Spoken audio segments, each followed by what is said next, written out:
Alors, j'ai décidé de lancer cette chaîne car quand j'ai débuté à la salle, j'avais du mal à trouver du contenu spécialement dédié aux filles grandes de taille.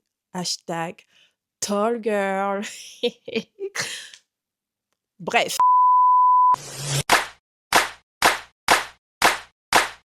Let 'em sleep lazy or sleeping on you. You look baddest in your crew, now you look baddest. I done seen how you flip that ass up. The way Salut tout le monde et bienvenue sur ma chaîne. Je m'appelle Chloé, j'ai 26 ans, je fais 1,76 m et je pratique de la musculation depuis plusieurs années aujourd'hui.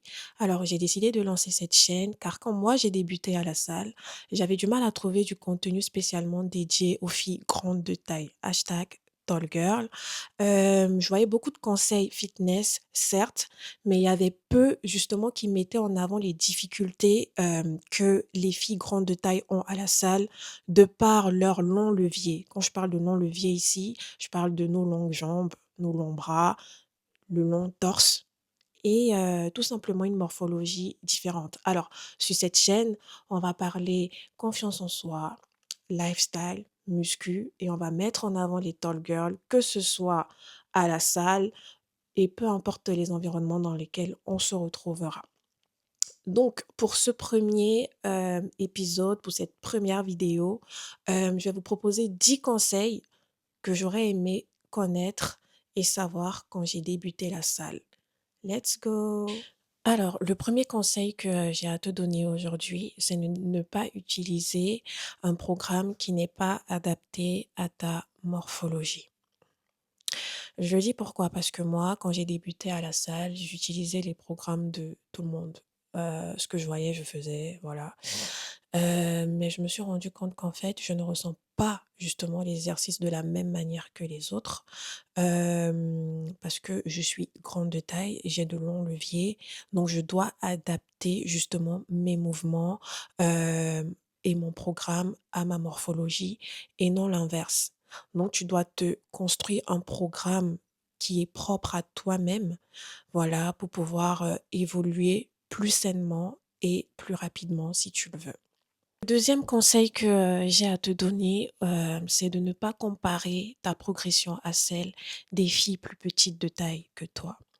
Je le dis pourquoi? Je le dis parce que moi aussi j'avais eu ce problème où je me disais: «Je me tue à la salle, je charge hyper lourd, mais je vois pas de résultat», alors qu'elle, c'est visible, c'est posé, tout est bien, c'est beau à voir, mais pourquoi moi j'ai du mal justement à prendre du muscle rapidement comme elle?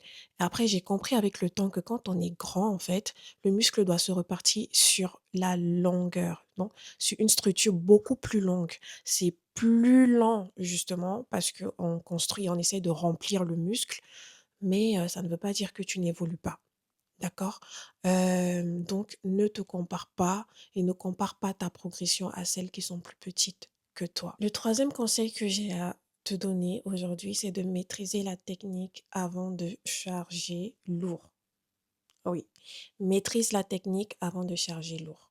Parce que quand tu as de longs leviers, tu es sujette justement à avoir tout le temps des petits bobos, des petites blessures parce que, c'est long, mais c'est aussi fragile, d'accord?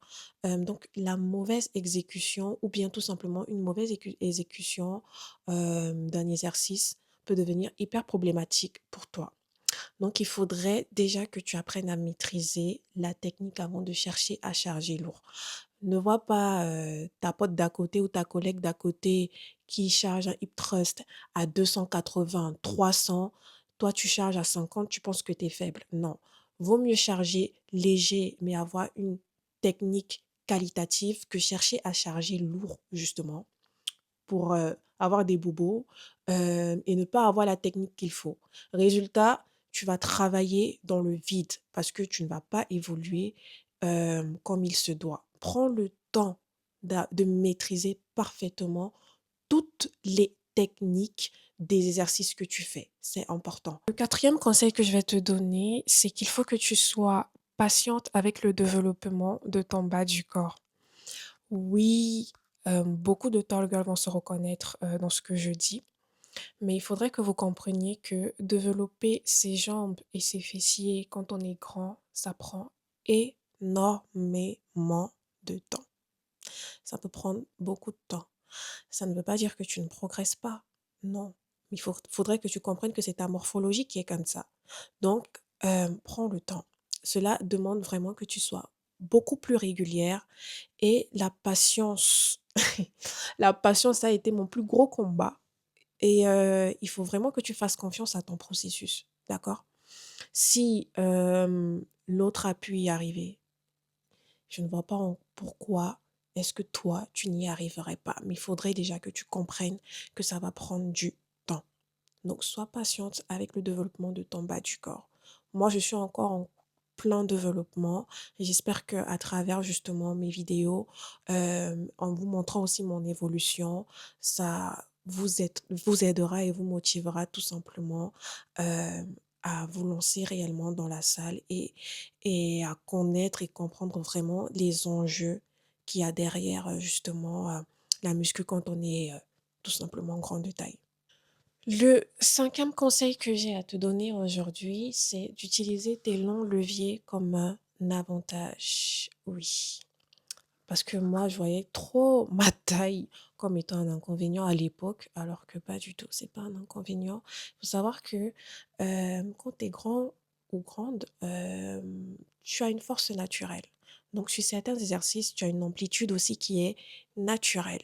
Voilà, donc ça te permet, toi, d'obtenir aussi d'excellents résultats. Donc, ne vois pas forcément ta taille comme étant un inconvénient, c'est beaucoup plus un avantage sur certains exercices. Voilà, donc utilise vraiment tes longs leviers comme un avantage et non comme un inconvénient. Alors, le conseil numéro 6 que j'ai à te donner aujourd'hui, c'est de construire ta force déjà avant d'avoir le physique parfait ou avant de chercher le physique parfait. Je le dis pourquoi? Parce que le physique, c'est la conséquence justement de tout le travail que tu auras abattu à la salle. Voilà. Donc, il faudrait déjà que tu construises et que tu deviennes beaucoup plus forte. Ce qui va te permettre de progresser, voilà, sur des exercices.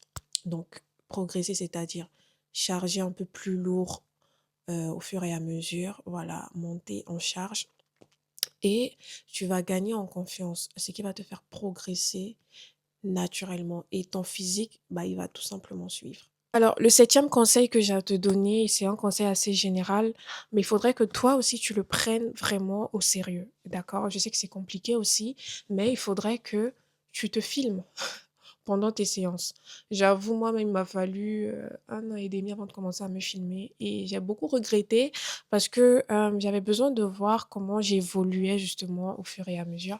Mais il faudrait que tu te filmes pour voir l'évolution justement au fur et à mesure du temps que tu passes à la salle. Faudrait que tu te filmes. Ça te permet de garder justement, l'accent et tout simplement un œil sur ton évolution personnelle à la salle.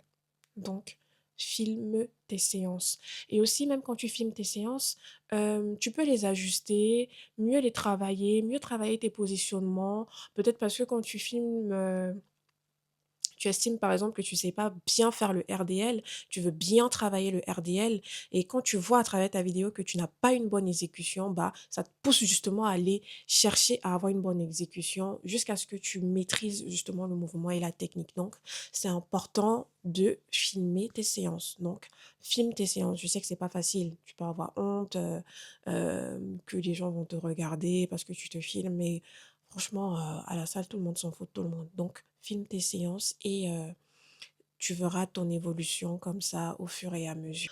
Le huitième conseil que j'ai à te donner aujourd'hui, c'est d'arrêter de penser que ta taille, c'est un problème.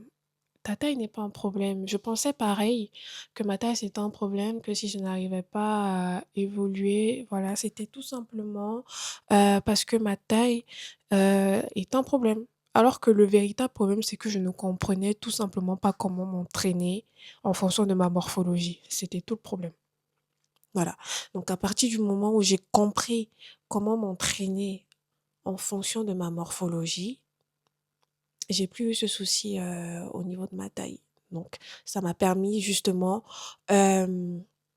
d'évoluer naturellement et ma progression a changé, voilà. Donc arrête de penser que ta taille, c'est un problème. Ta taille n'est pas un problème. L'avant-dernier conseil que j'ai à te donner, c'est de faire preuve de constance et de régularité. Fais preuve de constance et de régularité. Il faut que tu sois constante. Voilà, je sais qu'il y a des jours où tu n'as pas la motivation, des jours où tu regardes ta collègue d'à côté, elle évolue de fou. Toi, tu as du mal encore à faire muscler tes jambes ou à avoir le fessier que tu veux.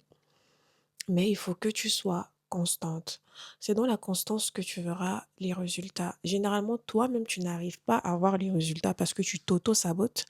Mais sache qu'il y a des gens aussi qui sont capables de te dire: «Ouais, tu as commencé tant, je vois que tu as évolué et tout et cetera». Donc ne pense pas que tu n'évolues pas. Si, à la moindre difficulté, tu te dis: «Ça y est, j'abandonne», tu ne verras jamais les résultats. Donc il faudrait que tu sois constante. La clé de la réussite quand on est grand et grande de taille, c'est la constance. Sois constante, peu importe la situation.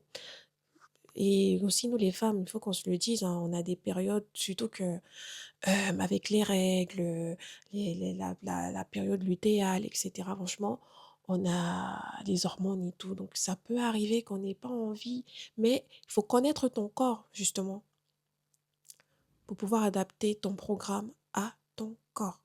Voilà, et ça te permettra d'être beaucoup plus constante et de maîtriser ton karaté tout simplement. Alors le dernier conseil que j'ai à te donner, c'est prends le temps de régler tes machines avant l'exécution de tes exercices.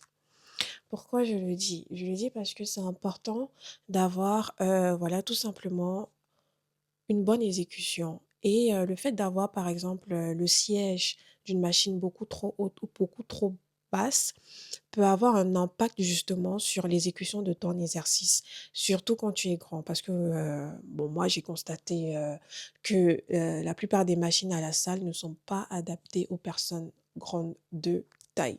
Donc il faudrait que tu prennes le temps d'adapter, tes machines.